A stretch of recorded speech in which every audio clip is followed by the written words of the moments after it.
I'm Peter Kreeft. He's back! He's back! Da da da da da da da da da da da whoosh. Ding ding ding ding ding ding ding ba ba ba ba ba boo. Da da da da da da da da da da da. Belief in God is far more rational than atheism. Logic can show that there is a God. Okay, so you're not just saying that belief in God is compatible with reality, you are also saying that atheism is incompatible with reality. Keep that in mind, audience. A good place to start is with an argument by Thomas Aquinas, the great 13th century philosopher and theologian. I'm gonna give you a mulligan on this one. Do you really think that's a good place to start? The argument starts with... Alright, you had your chance. Please continue. The argument starts with the not very startling observation that things move. The prime mover argument? Are you serious?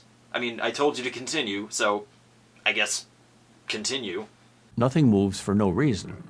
Something must cause that movement. And whatever caused that must be caused by something else, and so on. But this causal chain cannot go backwards forever. It must have a beginning. There must be an unmoved mover to begin all the motion in the universe. But what if the universe were infinitely old, you might ask? Well, all scientists today agree that the universe is not infinitely old, that it had a beginning in the Big Bang. If the universe had a beginning, then it didn't have to exist. And things which don't have to exist must have a cause. Wait. Why do things that have a beginning not have to exist? You never explained that in your entire video. Another way to explain this argument is that everything that begins must have a cause. Nothing can come from nothing. Okay, but the universe has always existed.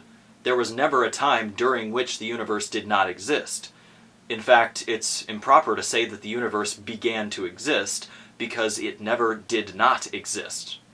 We now know that all matter, that is, the whole universe, came into existence some 13.7 billion years ago, and it's been expanding and cooling ever since.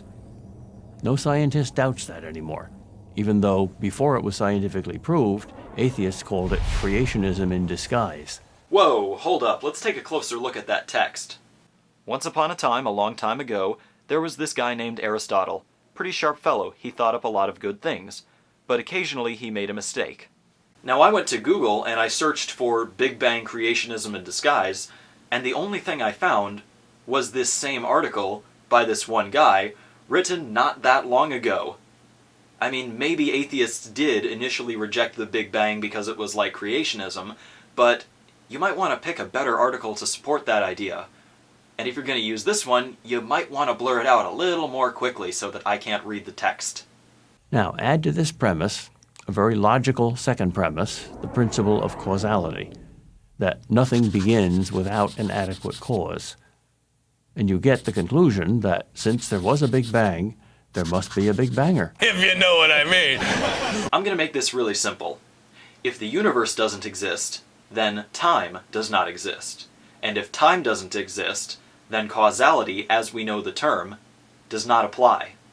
And even if there is time before the Big Bang, even if there is a multiverse, that is, many universes with many Big Bangs, as string theory says is mathematically possible, that too must have a beginning.